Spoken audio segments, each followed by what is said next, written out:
master facilitator. Almost 9 assists a game, and he'll be sitting down quickly. Magandang araw sa inyo mga Lods. Ngayon ang pag-uusapan natin yung isa sa pinakasikat na movement na ginagamit ngayon kahit saang liga ng basketball. Ito yung zoom action. Katunayan mga Lods, sa NBA, halos lahat ng team ginagamit to. Pero syempre gusto kong i-call out yung Miami Heat. Umabot sila ng championship kahit na napaka-underdog nila gamit tong play na to mga Lods. And also, yung Denver Nuggets hindi naman papahulihan mga Lods. Nag-champion sila at gumagamit din sila ng zoom action sa kanilang sistema. So paano nga ba nangyayari yung zoom action mga Lods? Ang zoom action mga Lods is a 3-man game. Kung yung pick and roll is 2-man game, ito naman ay 3-man game. Ideally, meron isang big man at meron dalawang small man. Ideally, pero pwede siyang magpalit-palit, interchangeable naman ng pwestuhan sa panahon ngayon mga Lods. So paano nga ba nangyayari yan? Kagaya na sinabi ko mga Lods, 3-man game sila. So maglalagay tayo ng 3 tao. Nagsisimula ang bola dito sa ibabaw mga Lods. Usually big man yan. Imagine niyo Bam Adebayo or Jokic nandito. Hawak yung bola, di ba? Napakaganda, nakikita nila lahat. Dahil magagaling din silang pumasa. And also, meron din silang perimeter shot. Si Jokic nga hanggang 3 points pa. So paano nga ba nagsisimula ang zoom action? Nagsisimula sila dito sa pagbibigay ng down screen ng isang wingman dito mga Lods or isang small man. Tapos, eto aangat to. Tapos magbibigay ng hand-off at tutuloy ito, mag-roll to, ito aangat. Pwedeng tumira, pwedeng ipasa, or pwedeng ipasa dito. At pagpasa rito, pwedeng ibigay pa dun sa poste kung nagkaroon ng mismatch. So mga Lods, bibigyan ko kayo ng konting reads dito para maunawaan nyo kung paano ba gumagana yung napakasimpleng movement na to. Napakakonti lang ng galaw mga Lods, pero napaka-effective nito, di ba? Sabi ko nga sa inyo, Miami Heat umabot ng championship at ang Denver Nuggets nag-champion, ginagamit din to. So ganito mga Lods, unang-una pag ito nagbigay ng down screen at tumama yan, pagpunta nito dito, pwede na siyang malibre at tumira dyan. Pero kung sakali, dahil tumama yan mga Lods, yung screen dito, ang nangyari nag-switch sila, pwede na mag-slip to, bigay dun.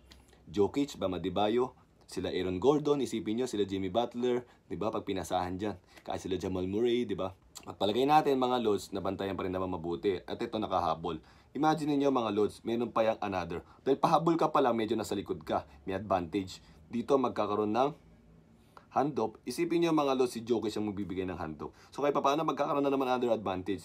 Kung sakali man ito, humilp dito, napakagaling rumol ni Jokic. Pwede mo mapasahan niya, wrap around pass. Makakatira na yan. Kung sakali naman mga Lods, dahil papunta rito, alam niya papasahan to, ito pumunta dito. Ito naman yung pwede natin pasahan dyan. Diba? Ngayon, kung sakali makaabot to, pwede nang mag-seal si Jokic kasi nagkaroon ng mismatch. So, ganyan karami yung option. Actually, mga Lods, wala pa tayo sa kalahati ng mga options na pwede mangyari dito.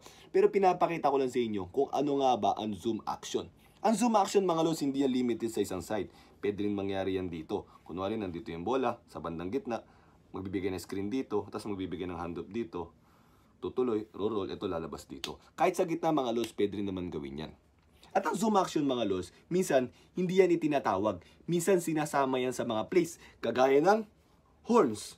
Ito ang horns formation mga Lods. Kunwari, pwede mong ibigay yan dito, di ba? Tapos kumat ka muna dyan, wala nangyari, lumabas ka, pwede ka magbigay ng screen dyan, tapos magbibigay ka ng hand-off.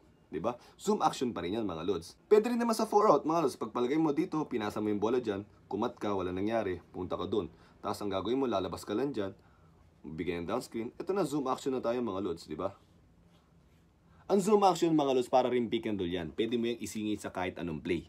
And also, kagaya na sinabi ko, depende yan sa basa at skills ng mga players kung paano nyo yung mapapagana sa laro. So mga Lods, hindi ko ganun papahabayin yung video na to. Kasi mas maganda siguro, magkaroon ako ng ibang video na i-breakdown ko yung karamihan ng reads na pwedeng gawin sa zoom action. Pero sana, kahit maikli itong video na to, nakuha nyo yung fundamentals ng zoom action na yan at pwede nyo magamit. At depende na rin sa basketball IQ nyo at makapag-create kayo ng sarili nyong sitwasyon na pwede nyong gamitin dyan sa mga team nyo. So mga Lods, sana may sense to mga pinagsasabi ko at kung may mga katanungan kayo, just comment below.